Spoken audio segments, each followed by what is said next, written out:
Amen. Minsan pa po palakpakan po natin ang ating Panginoon. Praise the Lord. Muli po para kay Lord na palakpak ngayong umagang ito. Come on.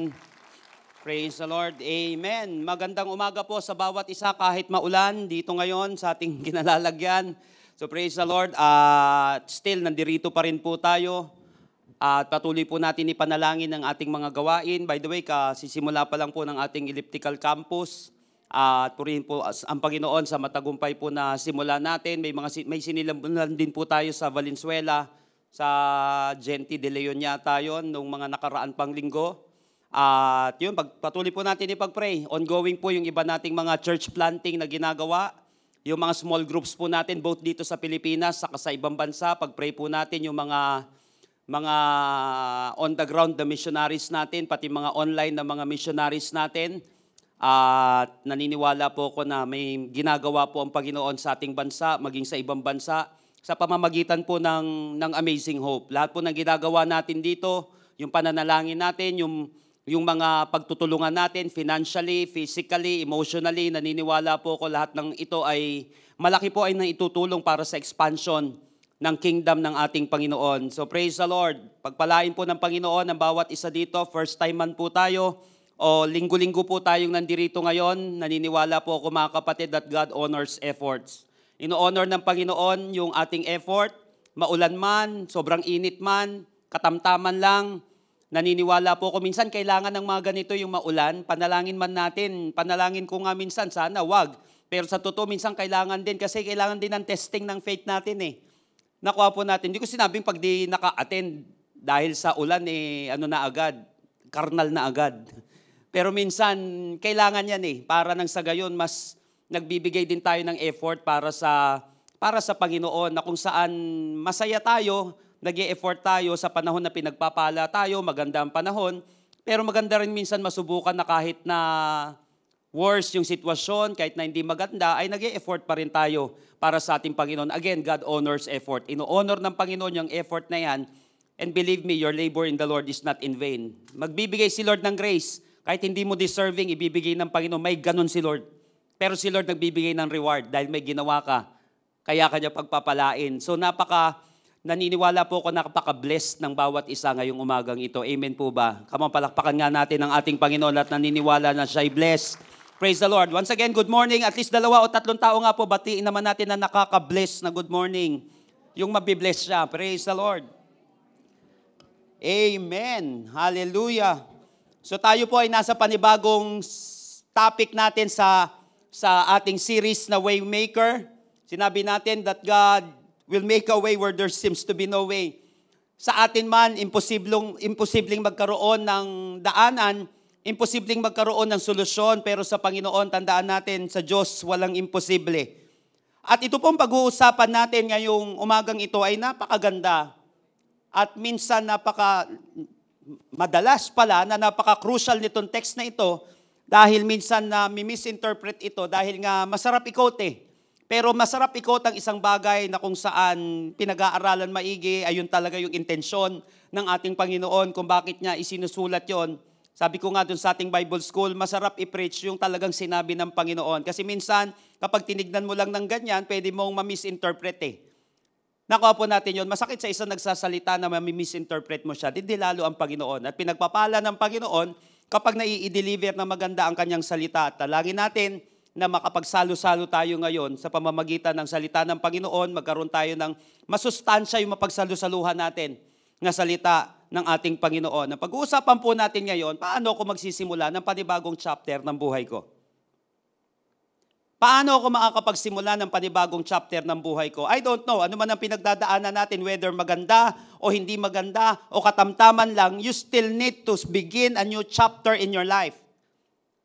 Bilang po isang palabasa na tao, halatang-halata naman.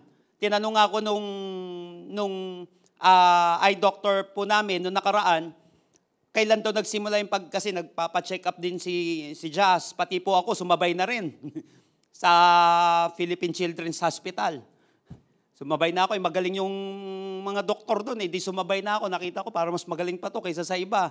So tinanong ako ngayon ng doktor, sabi niya, kailan po nagsimula yung paglabo ng mata nyo? Lahi nyo po ba yan? Bata pa po kayo? Hindi po Sabi ko nung nung nasa Bible school na po ako, saka nagsimula ito. Nung ako po ay mga 20 years old, sabi ko, doon na siya nagsimula yung paglabo kasi nga, nakita ko yung sa sarili ko, yung talagang gustong-gusto kong magbasa. Yung na-miss kong magbasa kasi hindi naman ako masyado kumbaga mabilis akong antukin, mabilis akong tamarin, although punong-puno ng libro din sa bahay namin. Kaya lang habang tumatagal, yun ang nangyari. Pero alam niyo po mga kapatid, napansin ko lang sa tagal-tagal ko nagbabasa, kahit na kapag gustong-gusto mong tapusin ang isang libro, hindi mo siya matatapos kapag hindi ka pupunta sa panibagong chapter. Kapag balik ka ng balik, dun sa last chapter, paano ka matatapos ngayon? Kababalik mo ng kababalik. Kaya nga dun sa Bible school natin, tinuruan ko ng ilang mga pamamaraan ng pagbabasa ang tao. Ang pagbabasa ay hindi pare-pareho. Parang sa pagbabasa ng Bible, hindi pare-pareho ang pagbabasa dito kasi magkakaiba siya ng genre. Parang ang music, hindi pare-pareho ng tugtog, hindi pare-pareho ng kanta sa magkakaibang tugtog. Mamimiss. Kumbaga, hindi mo siya masasabayan Kumbaga, magiging katawa-tawa o kaya sasablay ka. Ganon din ang Bible kasi may literary genre siya, may narrative siya, may apocalyptic siya, may prophetic siya, may poetic siya, may epistle siya. So magkakaiba, bawat atake kasi ang Panginoon natin ay creative na Diyos. Napaka-artistic ng ating Diyos. Kaya nga may pamamaraan sa bawat pagbabasa. Ganon din naman mga kapatid sa pagbabasa ng pangkaraniwang libro. Nakadepende yan sa purpose mo kung anong klase ng pagbabasa ang gagawin mo. Skimming ba yan? Scanning ba yan? In-depth ba yung gagawin mo? Maraming kapamaraanan, kaya nga hindi pare-pareho. Hindi ka matatapos niyan. Halimbawa, marami kang projects, kailangan ko mag-cite ng mga 1,000 na authors o kaya citations, kailangan ko ng gano'n. Hindi ako matatapos kapag intensive yung gagawin ko na uri ng pagbabasa. So, naman po natin yon. So, I hope na if you have time, sana mayroon tayong time, undergo po tayo ng SOD natin, pati yung Bible School natin, open po sa lahat yan. Kahit na hindi magpapastor, kahit na mag-artista, negosyante, kahit kanino po, kasi ang paglago po ay hindi para sa pastor lamang. Ang paglago po ay para sa lahat ng mga mananampalataya. Okay, so napaka-importante po nun, hindi mo siya matatapos Kapag gusto mong makatapos ng isang bagay, huwag kang balik ng balik dun sa last chapter. Dapat lang kasi alam mo yung purpose mo dun sa ginagawa mo. Ngayon, ang question ngayon, sige, maayos itong nangyayari sa buhay ko. Pero still, you need to finish another chapter. Para nang sa gayon, umuusad ang buhay natin, hindi tayo na-stuck dun sa ating sitwasyon. So napaka-importante po nito, malaman natin paano ako magsisimula ng panibagong chapter ng buhay ko. Kasi ang hirap na yung paulit-ulit na lang. Yung parang wala ng pag-usad, parang wala, okay din minsan yung ninanamnam mo, ayos din, may ganun akong pagbabasa kung ano-ano minsan kulay pinaglalagay ko, pero nakakatamad din pala yun na lang din ang nakikita mo sa buhay mo, yun nangyayari. Kaya nga tandaan natin, kasi ang nakadesenyo ang tao, hindi para maging bato. Hindi nakadesenyo ang tao para, alam mo yun, para hindi yung hindi umuusad, yung hindi gumagalaw. Nakadesenyo ang tao para gumalaw. Kaya nga ang Diyos mga kapatid, He is not a monument. He is a movement. Kaya nga importante sa tao, galaw-galaw. Kaya sabi nga po natin sa katabi natin, at kahit isang tao, galaw-galaw. Yan, gagalaw-galaw tayo para kikilos, magtatrabaho, magiging productive yung buhay natin. Kaya nga lang, you need another chapter kasi nga baka paikot-ikot na lang tayo sa wilderness. Minsan dadaan tayo dyan, pati hindi ka pwede ma-stuck dyan. Now the question is, how to begin a new chapter in life? Mandy Hale once said, once you make the decision to move on, don't look back. Your destiny will never be found in the rearview mirror. Your destiny will never be found in your rearview mirror. Like what I'm saying, look at your future through the windshield, not the rearview mirror. Gusto mong pumunta sa future, sa windshield ka haharap. Lalo na kanina, halos mag-zero visibility pagpunta namin dito. Ang harap mo doon kaysa, ba't ka doon tumitingin? Hindi ka naman papunta doon. Gusto mong umusad, papunta ng future, bakit doon ang tingin? Minsan madidisgrasya tayo. At minsan lalaglag na tayo, hindi tayo makakausad. Ginagamit yun. Mamaya pag-aaralan natin, okay? Kaya nga may rearview mirror makakatulong siya. Malaki na iitulong yan, lalo na nakikita ko yung may kakaiwas kayong sudden na hinto, di ba? Kasi alam mo, mabilis yung nasa likod mo, magkakarambolan kayo nun. Para makita mo rin kung nasan yung likod. Importante rin yun, pero kung gusto mong pumunta ng future, hindi doon ang focus mo. Walang mangyayari. Again, look at your future through the windshield, not the rear view mirror. So never look back. Someone said, if Cinderella went back to pick up her shoe, she wouldn't have become a princess. May mga tao na sana ang ganda ng future nila, kaya lang balik ng balik eh. May mga tao naman na gumanda yung future nila kasi natutuhan nila ito. Ito pag-uusapan natin ngayon. How to begin a new chapter in life. I want you to open your Bible with me in Isaiah chapter 43, verses 18 through 19. Isaiah chapter 43, verses 18 through 19. Okay, bago ko na lang basahin, bigyan ko po muna ulit ng background kahit paulit-ulit kong sinasabi ito para magandang guideline po kasi ito, magandang giya natin kapag nagbabasa tayo ng Book of Isaiah, makakatulong siya ng malaki. The Book of Isaiah was divided into 3 sections. First section, pre-exilic era. Bago sila sakupin ng Babylon, chapters 1 through 39. Okay, bago sakupin ng Babylon. Chapters 40 through 55, ito yung exilic era. Ito yung naipatapon na sila, na-slave na sila ng Babylon. Chapters 40 hanggang 55. Yung post-exilic era, ibig sabihin na pabalik na sila, karamihan doon na nagsimula yung pagbalik nila sa Israel. Chapters 56 hanggang 66, post-exilic era. So ito pong binabasa natin ngayon ay chapter 43.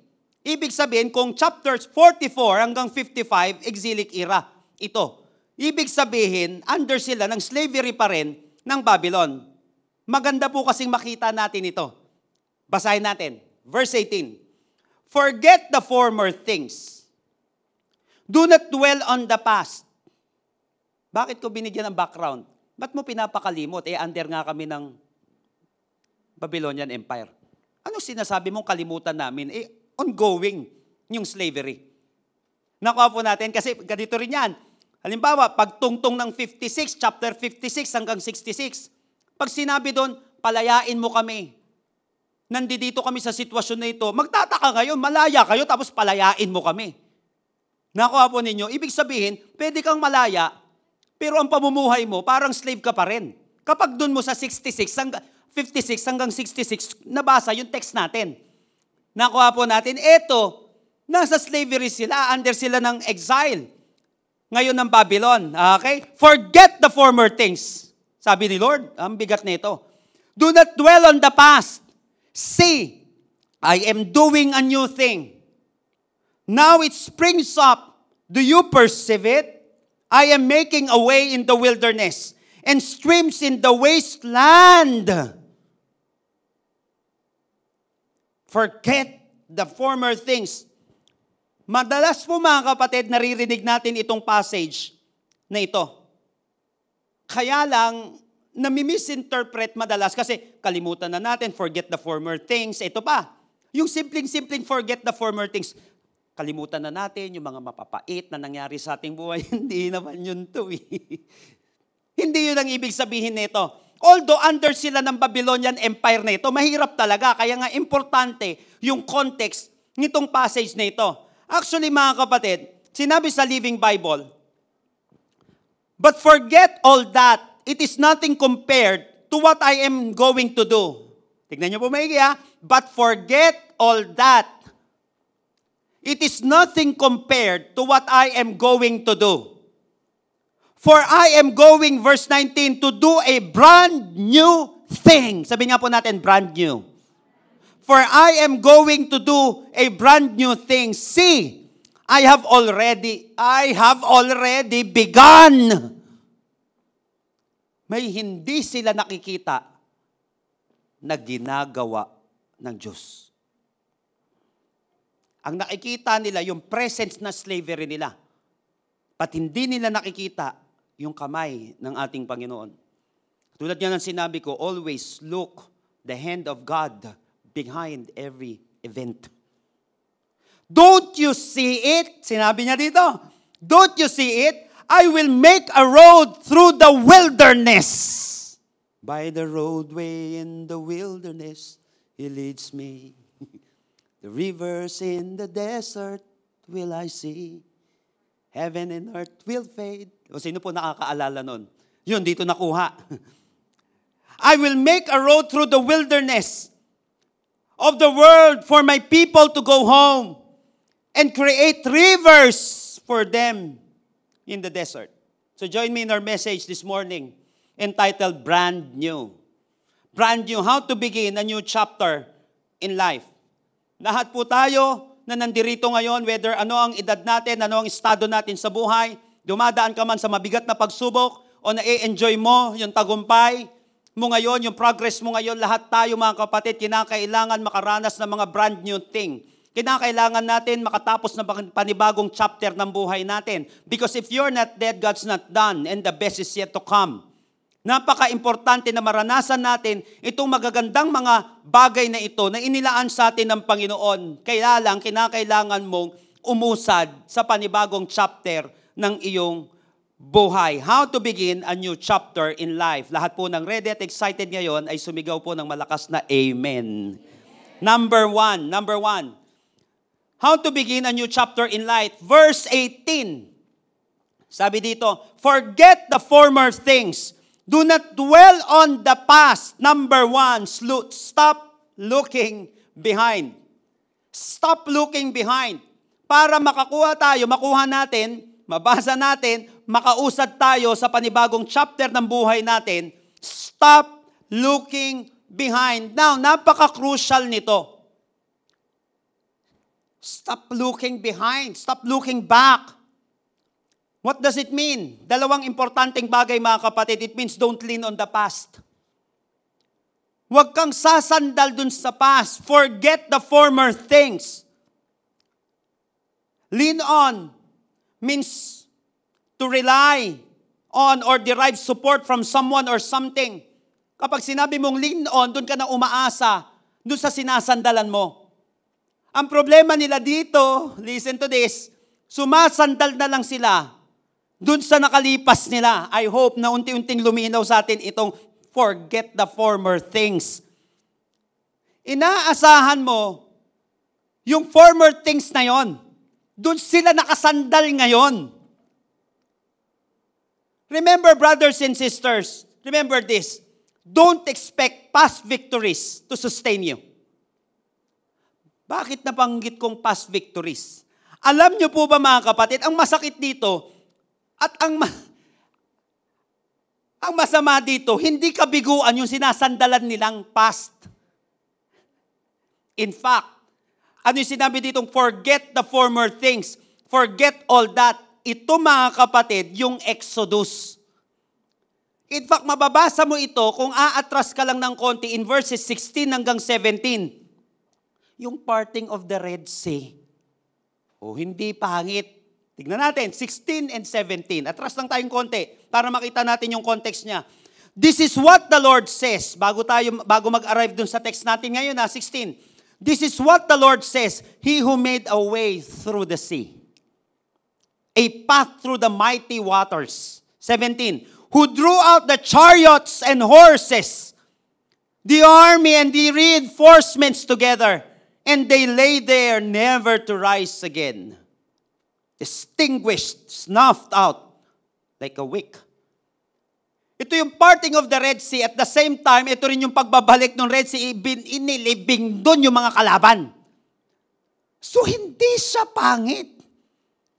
Ito yung mga past victories natin. Yung mga tila baga magagandang nangyari sa atin in the past. Ibig sabihin mga kapatid, doon sila sumasandal. Alam mo ba, marami ng mga negosyo ngayon, maraming organizations, at maraming tao, never, pati simbahan, hindi na umusad. Why? Sumandal sa past victories.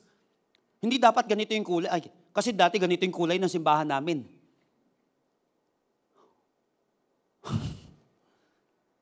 Okay yan, lagyan mo ng puro puti. Dati pwede yan. Ngayon, ang utak na ng mga tao, pag puro puti yung simbahan, para ng sementeryo, tapos lagyan mo pa maraming krus. Sige. Nakuha po natin mga kapatid. Kaya maraming mga negosyo hindi umusad. Kasi yung leader, lagi nakabalik doon. Minsan di naman masama kasi ay lang ang masakit. Kasi nga nagtagumpay ako, feeling ko, ito magsusustain sa akin ngayon, yung tagumpay ko kahapon. Paano kami dati, ganito kami dati. Minsan ang sarap balikan eh. Kaya lang panapanahon ang pagkakataon. Maibabalik ba ang kahapon? Lumilipas ang panahon.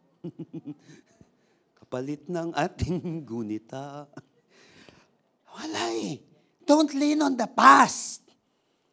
Akala nila ito na yung peak ng tagumpay natin. Wala nang kapantay yun. Yun na lagi, wala nang papantay yun. Yun na ang pinakamagandang kilos ni Lord. Tingin mo, hindi nakikilos ulit si Lord na mas maganda pa ngayon? Ang bihira naman. Alam ko may magandang nangyari sa'yo kahapon, but hindi mo ba alam na pwede pang gumawa ng mas magandang bagay si Lord ngayon? Kaya lang nakasandal sila doon. So don't expect past victories to sustain us. Nakasandal sila sa dati nilang tagumpay. Kaya sinabi sa Living Bible verse 18, but forget all that. Forget all that. It is nothing compared to what I am going to do. It is nothing compared to what I am going to do. Sabi po ni Joe Vitale, don't lean on the past. Learn from it. And move on. Kaya nga importante yung rearview mirror din. Tinitignan yan pero hindi dyan ang focus. Learn. Learn from it but don't lean on it. Then move on. Tapos po nasa isang conference ako ng mga pastors, saka leaders, dito po sa Valenzuela. At ang pinatopic po nila sa akin, yung pag-win ng souls dito sa modern age natin ngayon. Sa digital age natin. Kasi nga po maraming mga namumroblema ngayon, paano nila ginagawa yung ministry, yung church. Sabi ko nga ang masakit balik ka ng balik sa nakalipas The Lord is doing a new thing. Sabi ko, importante ang on the ground. Kaya nga meron tayo dito. Malaki ang gastos dito. Sa totoo lang po mga kapatid. Malaki ang gastos sa manpower, sa upa natin. Isang gamit lang natin. Dito, kung susuma total mo, kada gamit natin dito, umapatak tayo ng humigit kumulang. Humigit kumulang. Sabi mo ng 40 to 50. Kada gamit natin, 1,000. Paano ngayon ang mangyayari? Kung tatatlo lang tayo dito. Nakuha po natin mga kapatid. Saka ang katotohanan mga kapatid, sa totoo lang, ang tao naghahanap ng physical gathering. But the truth is, sabi ko, 10 years na po akong church growth consultant dito sa Pilipinas, saka sa ibang bansa. Ang katotohanan, ang realidad ngayon, sa'yo, okay sa'yo.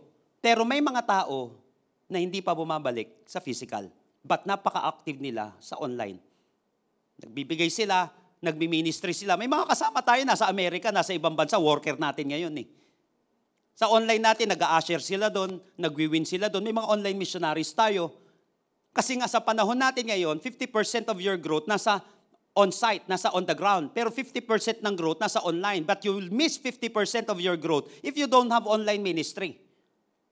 You will miss it at mas mabilis ang usad ng gospel. Kapag may online, napansin nyo po, ang daling mag-share ngayon, ang daling mag-form ng group. Pero nga, hindi mo pwedeng i-disregard naman yung physical gathering kasi 50% naman nito gusto nga ng physical gathering. May mga kapatid tayo, I don't know kung nandirito ngayon.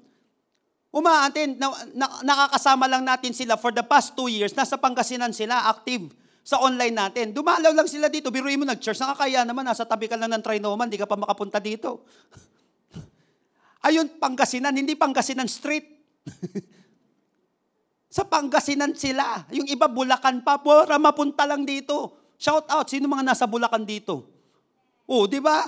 Ang daming taga Bulacan dito, ang daming taga taga Trinoma, taga Cavite. Nandirito ngayon, umaattend physically. So napansin niyo po mga kapatid, my point is, hindi pwedeng nakasandal ka lang sa past victories mo. The Lord is doing a new thing. Gusto mong kumalat ang gospel, ayaw mong gamitin yung internet. Dati pag nag-preach ako, masaya na ako, makapag-preach ako sa 10,000. May makapakinig sa aking 10,000. Pinakamaraming tao na napagsalitaan ko yata ng gathering, 16,000. Ang laki doon. Pero alam mo ba sa online, may nagvo-view minsan sa akin ng 2 million, may isang video ko 2 million, 2.3 million, yung isa 1 million, tagwa 1 million. O napansin mo, the Lord is doing a new thing. Ako pa lang yun. O ikaw, magsuklay ka nga lang minsan, may 5 views ka na eh. O, lalo pa pag nag-share ka ng gospel dyan, edi ang dami na sama-sama na tayo ngayon. Lahat ng kapamaraanan, whether physically, kasi masarap din talaga ng ganito. Kaya lang nga, di gamitin na natin yun. Kasi marami tayong mga nakasama online, ngayon kasama na natin physically. Nakuha po natin mga kapatid. Kaya lang, ang problema, nag-i-expect sila na yung past victories nila, masusustain sila ngayon. Ganun din naman sa negosyo. Ganun din naman sa pagkatao natin. Hindi ka uusad kapag doon ka lagi nakasandal, sa huling tagumpay mo, huling nangyari sa'yo. It means don't lean on the past. Yung stop looking behind. Pangalawa, it means don't live in the past. Verse 18b, do not dwell on the past. Di ba nakalagay dito? Forget the former things. O malinaw na yung former things ha? 16 saka 17, Exodus. Forget the former things. Don't expect past victories to sustain us. Then do not dwell on the past, 18b. Don't live in the past. It means don't let the past paralyze you. Huwag mong hayaan na yung past na yan, pahintuin ka. Don't let the past paralyze you. Remember this, brothers and sisters. Ang nakalipas ay ginagawang paaralan. Hindi isang kulungan. Ang nakalipas ay ginagawang paaralan, hindi isang kulungan. Dapat matuto, pero dapat wag maburo. Nabuburo tayo doon. Hindi gagawin mo siyang, okay, ganito yung nagawa dati. Yung principle, pwedeng matutuhan. Pero wag ka mag-i-expect na isusustain ka ng past na yan. Kung ganyan na nangyari, hindi na umusad ang ekonomiya natin. Ano ba, magiging taong Java ka ulit saka taong Peking? Hindi, dapat wag gagamit ng itak. Dapat bato lang. O sige, hatiin mo yan. Kahit labanos mustasa, tatagal ka dyan pag bato ang panghiwa mo. Although pwede. Nakuha po natin, ngayon ang daming pwedeng gamitin. But don't live in the past. Sabi dito, don't dwell. Huwag mong gawing tahanan ng nakalipas. Gawin mo siyang paaralan. Ginagawa siyang paaralan. Yung nakalipas na ito. Remember this. I want you to listen to this very carefully. The past is a great place to learn from. But it is a terrible place to live in. Again, the past is a great place to learn from. But it is a terrible place to live in. Huwag mo siyang gawing tahanan. Gawin mo siyang paaralan. Whether kabiguan yan o tagumpay, hindi siya ginagawang paaralan, hindi siya ginagawang tahanan. Gawin mo siyang paaralan because the past is a great place to learn from, but it is a terrible place to live in. Don't get used to it. Believe me, it's not useful. It's not useful. Isa sa kinakabahan ako, kinakausap ko ngayon yung mga batang pastor na kung saan growing yung kanilang mga simbahan dito sa Metro Manila, saka dito sa Pilipinas. Meron naman talaga. Kasing edad ko, yung edad sa akin ng konti at mas bata pa sa akin, sabi ko, ang kinakatakot ko, nakabakabalang araw, ganun na rin tayo. Kasi yung nangyaring victory sa atin ngayon, baka gawin na lang din natin yung tahanan. Baka tayo na ang problema ng next generation dati. Kasi hindi natin sila maintindihan, kasi hindi natin sila iniintindi. Hindi natin iniintindi yung panibagong henerasyon. Yung pag-uusad ng panahon. The only constant in this world is change. Kaya nga ang hindi magbabago, tandaan natin, walang mababago pag hindi ka nagbago. Kahit na anong kagustuhan ng tao na mabago yung buhay niya, hindi yan mababago kapag hindi siya nagbago. Don't look back. Why? You're not going that way. Don't look back. Papunta ka ba doon? Hindi naman eh.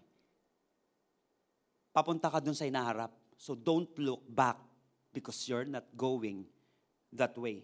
Remember that doors are opening. There's no reason to turn back. So don't look back because you'll miss what's in front of you. Sabi po ni Steve Jobs, if you want to live your life in a creative way as an artist, you have to not look back too much. You have to be willing to take whatever you've done and whoever you were and throw them away. Dapat handa ka mag-sacrifice. Dapat handa kang umusad. Dapat ang leadership mo, ang pagkatao mo, hindi laging sa emotional level. Kasi minsan, sapat humatak ang emosyon natin para pabalikin tayo sa nakalipas. Dapat ginagamit, hindi lang ang puso. Gamitin ang isip. Gamitin lahat ng mga bagay na ibinigay sa atin ng Panginoon para sa kanyang kaluwalhatian. Kaya sinabi sa verse 18, forget all that. It is nothing compared to what I'm going to do. Brothers and sisters, there's no reason to look back. Especially when you have so much to look forward to. Again, there's no reason to look back. Especially when you have so much to look forward to. Ang ganda nun. Pan-transition natin ito sa pangalawa at panghuling point natin. Walang reason para mag-look back ako. Especially kapag may maganda akong tinitingnan sa future ko. The question is, parang wala naman. O mayroon ba talaga na namimiss akong maganda na ginagawa ng Diyos at nangyayari sa future ko? Ito yung pangalawa natin. Verse 19. Sino po sa inyo natututo ngayon? Magsabi nga po ng amen. Okay, verse 19. See, I am doing a new thing. Now it springs up. Do you not perceive it? I am making a way in the wilderness and streams in the wasteland. Number 2, start looking ahead. Stop looking behind. Sinabi natin, stop looking behind. Don't live in the past. Don't lean on the past. Pangalawa, start looking ahead. Verse 19. Kaya sinabi ng Panginoon in verse 19a, see, I am doing a new thing. It means, see God doing a new thing. Start looking ahead. Paano? Paano ko titingin dun sa future na ito? How to look ahead? 19a, see God doing a new thing. Tingnan mo si Lord na gumagawa ng new thing. Most people cling to the past because they are so comfortable with a familiar pain or gain. May mga nakausap ako mga tao, masyado na sila naging komportable dun sa gain nila or pain nila. Nakausap na po kayo ng tao, yung nasasaktan siya pero pinipilit niya pa rin yung sarili niya dun. O kung wala pa, ang daming ganun. Alam niyang masakit. Alam niyang dudurugin siya. Pero naging pamilyar na siya sa ganong klaseng atmosphere. Meron naman mga tao, naging familiar na sila dun sa gain nila kahapon. Kaya nga lang, paano mo makikita yung kakaibang kilos ni Lord liban sa paghati ng dagat kung hindi mo tinitingnan na si Lord may ginagawa ngayon? Kasi lagi ka nandoon, hati ng dagat. Lord, ulitin mo yun, hati ng dagat. Kasi yun ang pinakamaganda eh. Kapatid, di mo ba alam pwedeng humati si Lord ng bulkan? Nakuhaan po natin mga kapatid. O kaya magbuod ni Lord ng kontinente. Hindi ka nagagawa ng tulay. See God doing a new thing. They struggle to let go of the past because it's what they have known for most of their years. Ayun na yung kanilang nakasanayan. I know mga kapatid that embracing new is not easy. But remember, hindi ka hihintayin ng oras. Pag naiwanan ka, mapag-iiwanan ka. Pag hindi ka sumunod, hindi ka hihintayin ng oras. Kaya marami, sabi ko, ang tawag dyan is paralysis by analysis. Sabi ko, kapag ikaw ay magdidesisyon, una, mag-isip ka.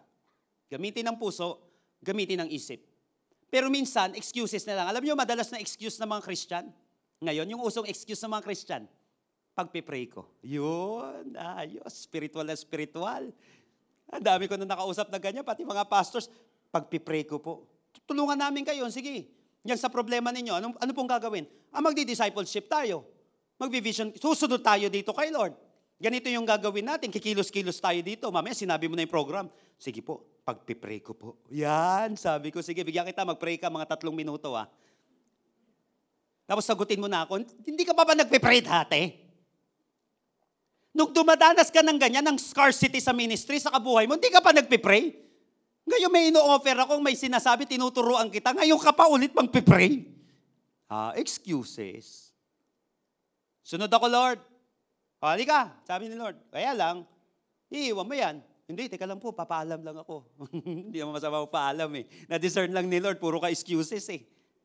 Minsan puro ka excuses kaya walang success na nangyayari. Okay, yung mag-iisip eh. Kaya lang, isip ka ng isip, di ka na umusan. See God doing a new thing. Sabi dito sa 19, see, I am doing a new thing. Now springs up. Do you not perceive it? Ngayon, eto. Mahirap talagang pag-aralan tong passage na ito. Lalo na, hindi tinitignan yung context. At hindi tinitignan yung literary context, number 1, yung ginawa natin. Atras lang, yung mga verses nandoon. At yung historical context. Okay? Anong ginagawa ni Lord? Under slavery nga sila. See, I am doing a new thing. Now it springs up.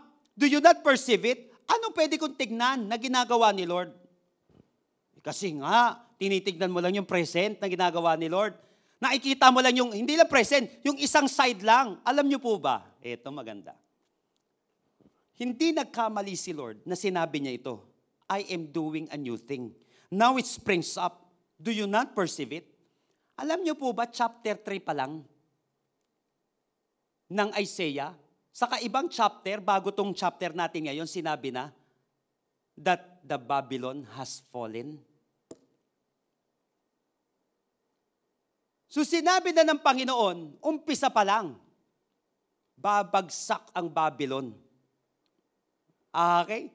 Babagsak ang Babylon. Ito sinasabi ni Lord, hindi nyo ba nababasa? Hindi nyo ba nakikita, nararamdaman? Ilang beses ko nang paulit-ulit. Ito maganda, kapatid. Pinangalanan na ni Lord. Kung babasahin pa natin patuloy ang Isaiah, chapter 43 tayo. Chapter 3, chapter 14, yung iba pa mga chapters dito, 21, chapters 44, pinangalanan. Hindi lang niya sinabi na babagsak ang Babylon. Sinabi niya, sino ang magpapabagsak sa Babylon? Ang lupit nun. Alam niyo po ba kung sino? Si King Cyrus. Sinabi na ni Lord, sino man magpapabagsak sa Babylon? Persian Empire. Susunod na malaking imperyo, yan ang magpapabagsak. Pinabagsak ang Babylon, if I'm not mistaken, in 539 BC. 539. Ito maganda. Sinabi ni Lord na pababagsakin ni Cyrus the Great ang Babylon. O, ito matindi. Ito matindi. Alam niyo ba si Cyrus at that time nasaan? Hindi pa pinapanganak.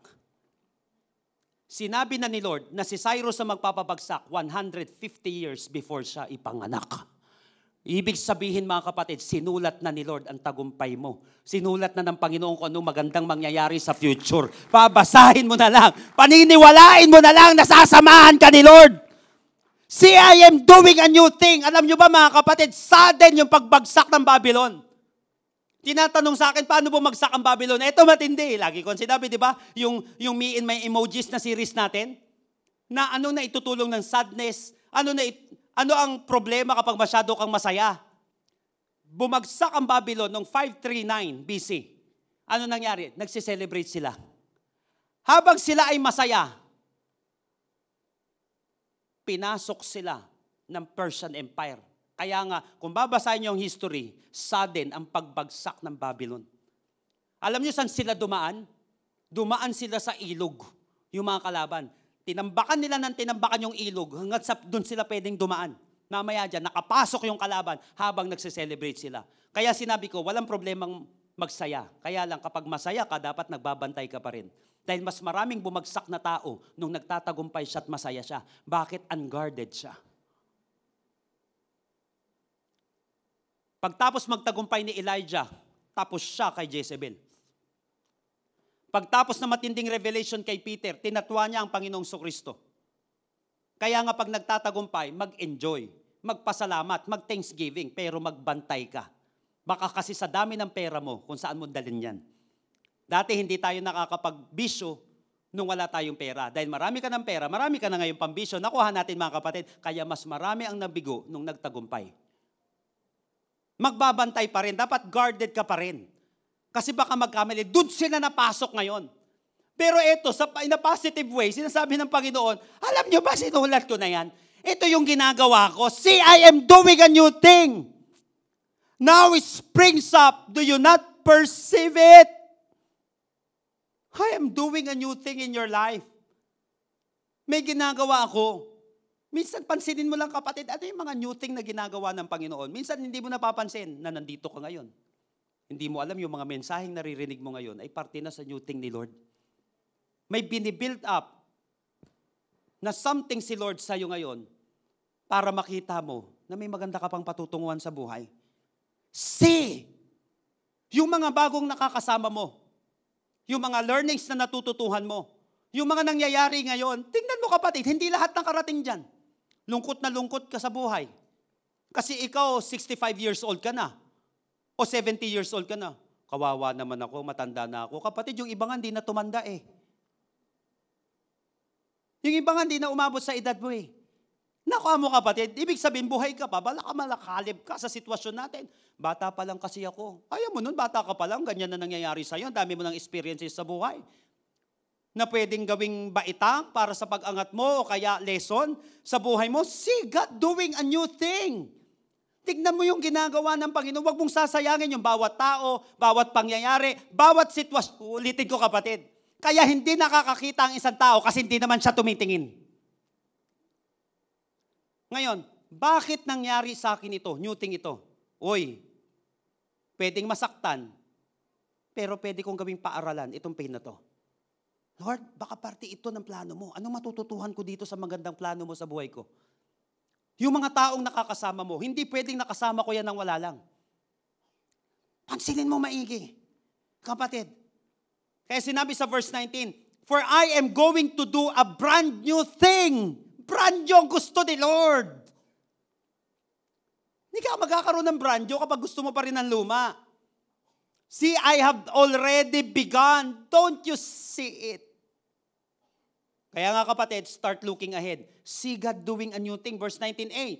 At makikita natin verse 19b. I am making a way in the wilderness and streams in the wasteland. Pangalawa, it means see God doing great things. Eto, matindi. Eto na. Sabi dito, I am making a way in the wilderness and streams in the wasteland. Kasi nga, asa ka ng asa na may mahahating dagat. Past victories. Pwede ba ngayon, maglagay naman ako ng daanan hindi sa dagat? Sa wilderness ko naman gagawin to.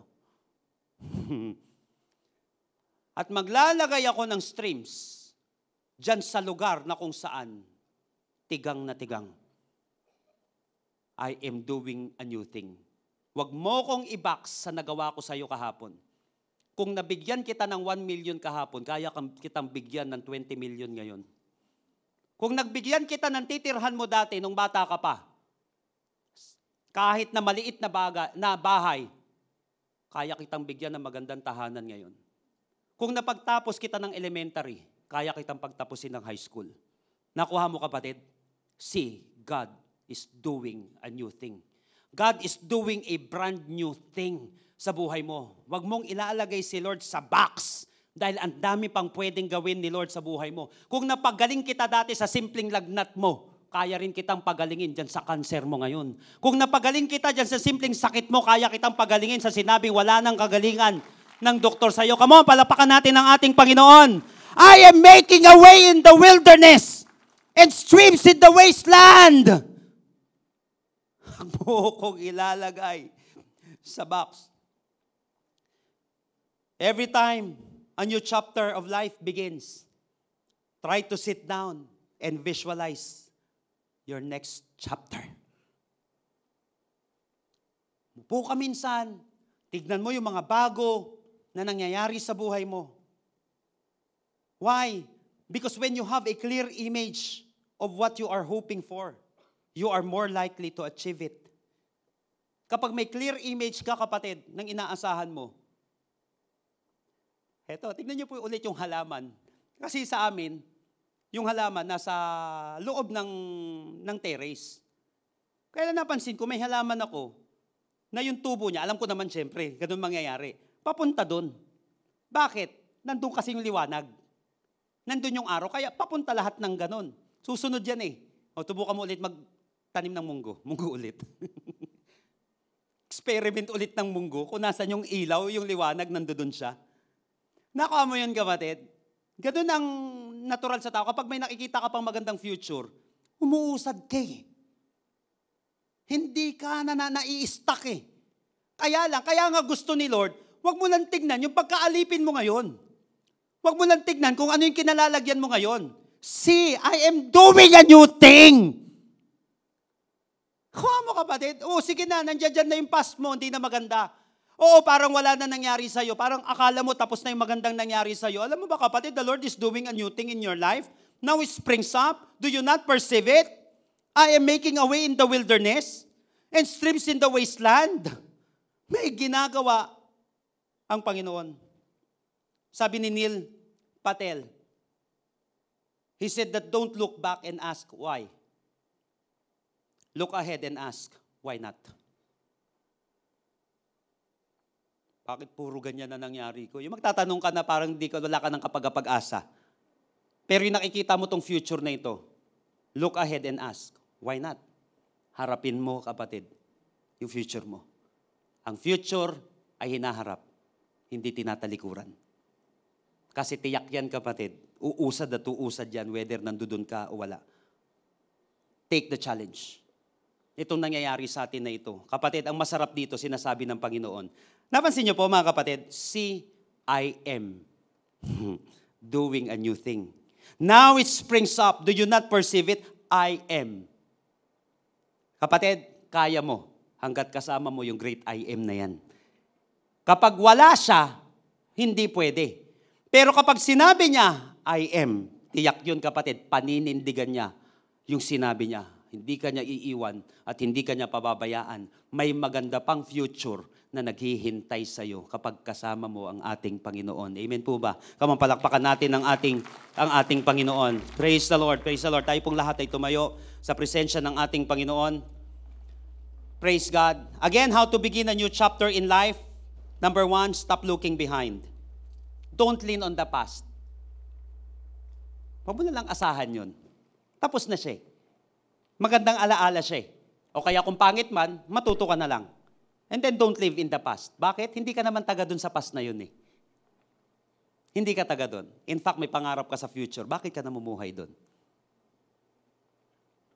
Huwag mong kasanayan ng isang bagay na may maganda pa naman pwedeng mangyari. Whether maganda o pangit nangyari sa'yo, tiyak yan may mas maganda pa si Lord na nakalaan sa'yo sa future. Huwag kang susuko. Kasi pag sumuko ka, edi wala ka ng pag-asa. Pero kapag hindi ka sumuko, kahit natagtag ka ng pagsubok, edi may pag-asa ka pa. Kaya tandaan natin sinabi sa Book of Ecclesiastes, a live dog is better off than a dead lion. Hari nga ng kagubatan, patay naman. Edi dun ka na lang sa aso, at least buhay. Lagi may pag-asa. Kapag kasama mo si Lord at humihinga ka pa. Start looking ahead. Kung wala ka man nakikita, sinasabi sa'yo ng Panginoon, may maganda akong plano sa'yo. Kaya kong gumawa ng panibagong daanan. Kaya kong gumawa ng panibagong daanan. I can still make a way where there seems to be no way. See God doing a new thing. And see God doing great things. Kahit wilderness. Alam mo yung sinabi dito, kapatid, bago ko iwan to, I am making a way in the wilderness and streams in the wasteland. Wasteland? Dry? Tapos gagawa daw si Lord, magpo-provide si Lord na magre-refresh sa'yo. Yung akala mo, dry na baon, dry na dry, tuyong-tuyo yung finances, yung spiritual life, yung buhay, kaya ka daw i-refresh ni Lord. Di ba great things yun, kapatid? I am making a way in the wilderness and streams in the wasteland. Start looking ahead. He's doing a new thing and God is doing a great thing. Church, you can start the next chapter. You cannot start the next chapter of your life if you keep on rereading the last one. Move on and create happiness in your future and not just in your past. Kaya nga mga kapatid, tignan mo yung something new na ginagawa ng Panginoon. Ito nga yung maganda. Lord, parang mahirap. Kaya nga abangan mo that God can make a way. Yun ang masarap no? Yung parang, wala naman akong pambili nito. Yun nga masarap doon dahil wala kang pambili but God can make a way. Parang wala naman akong pambayad. Yun nga maganda parang wala pero si Lord meron He can make a way. Para naman din ako gagaling. Yun nga matindi Yung hindi ka kaya pagalingin ng iba, pero kaya kang pagalingin ng Panginoon. God can make a way. Tignan mo lang kapatid, huwag yung ginawa ni Lord in the past. Yung kayang gawin ni Lord ngayon na maganda. Before I end, start declaring this thing in your life. Okay, i-declare mo to sa buhay mo starting today. Sabihin mo, dear past, thanks for all the lessons. Dear future, I am ready. Dear past, thanks for all the lessons. Sakit, masaya, maganda, o pangit, still may matututuhan ako. Thanks for all the lessons. Dear future, I am ready because God is with me. Forget all that. It is nothing compared to what I am going to do, says the Lord. For I am going to do a brand new thing. See, I have already begun. Uy, kapatid, nagsisimula na si Lord Don't you see it? I will make a road through the wilderness of the world for my people to go home and create rivers from them in the desert. Tignan mo yun, kapatid. Tignan mo yung magandang ginagawa at gagawin pa ni Lord sa buhay mo, sa future mo. I want you to close your eyes right now. Paganahin mo yan, kapatid, yung faith na yan ngayong oras na ito. Tignan mo si Lord. Hindi lang humahati ng dagat. Gumagawa ng oasis. Doon sa tuyong-tuyo na lupa, tuyong-tuyo na sitwasyon mo, nagpo-provide si Lord ng pangangailangan mo para mabuhay ka. See! Sinabi ni Lord, hanggat wala kang nakikitang maganda, puro pangit ang mangyayari sa'yo. That's why the Lord said, see! Tingnan mo, kapatid. Tingnan mo. The mere fact na nandirito ka, kapatid, nakarinig ka ng Word of God, panalo ka. Simula na yan sa magandang ginagawa ni Lord. If this is your first time, kapatid, sa pagdalo sa gawain ito, ngayong araw na ito, at gusto mong isuko yung buhay mo kay Lord, at sinasabi mo, Lord, I want to surrender everything to you. My past experiences, whether good or bad. Lord, gusto ko pong makausad. Gusto ko po, Panginoon, makausad. Kapatid, good news. Jesus Christ is the Alpha and Omega. He is the beginning and He is the end. The Bible said in John chapter 14 verse 6 that He is the way, the truth, and the life. Sinabi ng Bible, if you want a brand new thing, if you want to have a brand new life today, give your life to Jesus. I want to challenge you. Mabilang ako ng 3 kapatid, taas mo na mabilis ang kamay mo, and want to pray for you. And I believe that after this, your life will never be the same again. Lift up your hands. Come on. 1, 2, 3. Habang nakataas yung kamay na yan, mabilis na panalangin, kapatid. Kausapin mo si Lord ngayong oras na ito. Gawin mo personal na panalangin mo ito sa Kanya.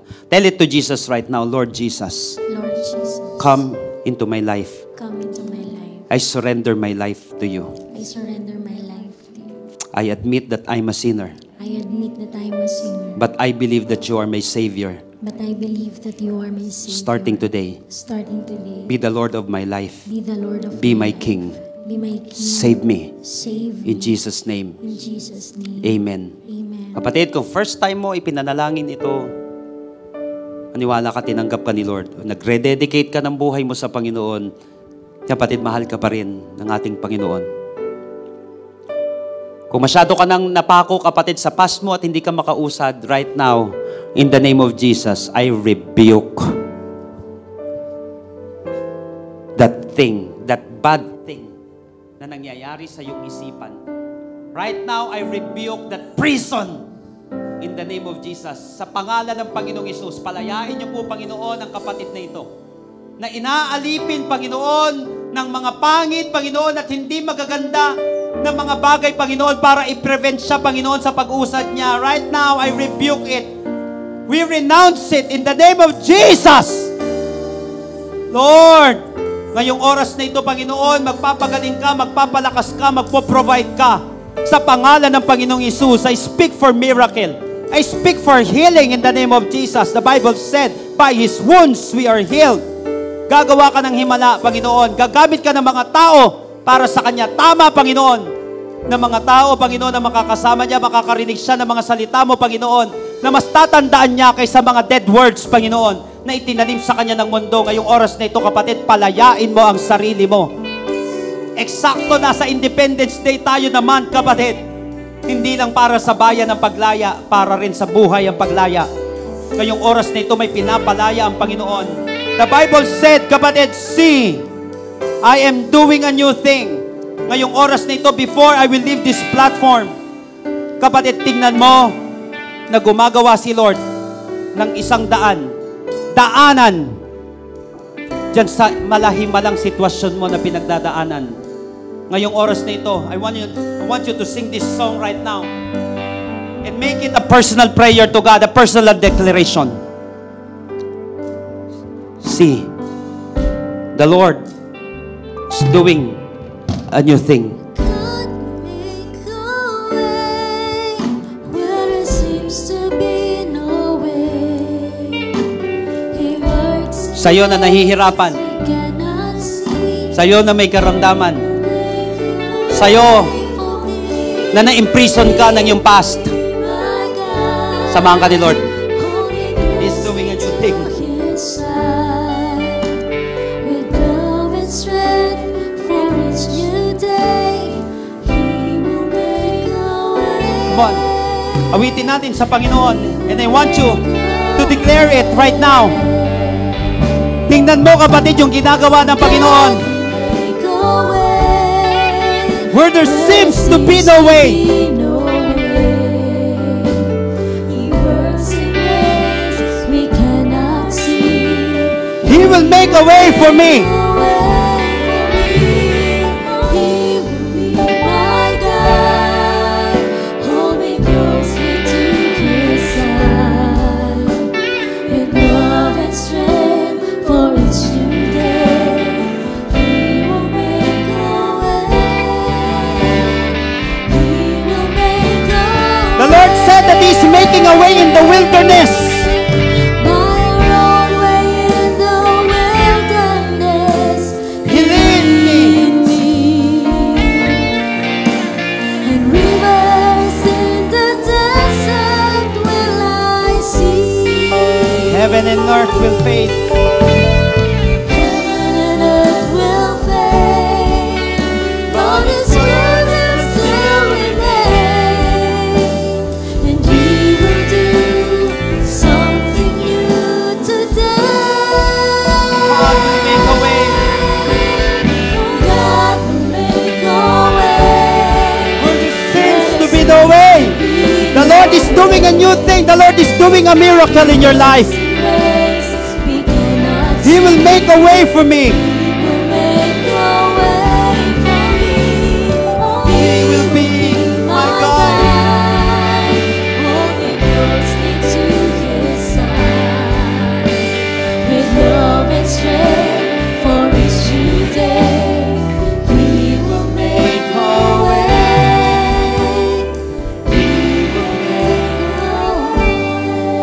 Ngayong oras na ito, kapatid, the Lord is telling us, forget the former things. Do not dwell on the past. Oo, may magandang nangyari, pero mas maganda ang mangyayari. See, I am doing a new thing. A new thing. See! Sinabi ng Panginoon, now it springs up. Do you not perceive it? I am making a way in the wilderness, in streams, in the desert. Salamat po, Panginoon. Sa amin lang minsan okay na. O sa amin lang tapos na.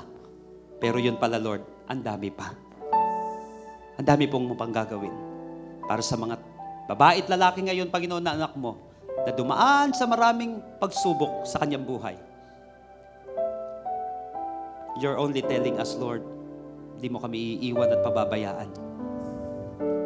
May mas maganda ka pang plano sa aming mga buhay. So it's an honor, God. It's really an honor. And we really appreciate you, our Father. Our Heavenly Father. Salamat po, Panginoon, dahil concerned ka sa mga anak mo, Panginoon. Salamat. We're so excited, Panginoon. We're so excited sa gagawin mo pa sa aming buhay. Once again, dear past, thanks for all the lessons.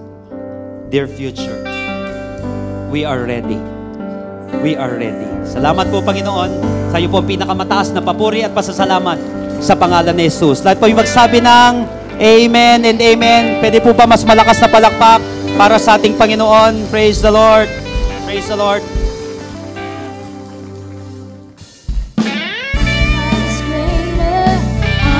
Stronger, God, you are higher than any other. Our God is healer, awesome in power.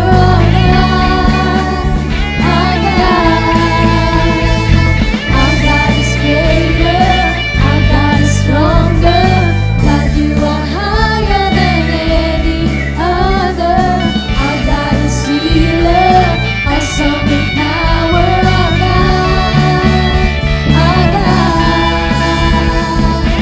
And if our God is for us, then who could ever stop us? And if our God is with us, then what can stand against? And if our God is for us, then who could ever stop us?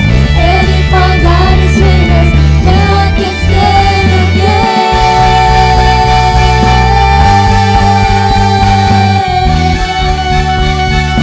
No one can stand against.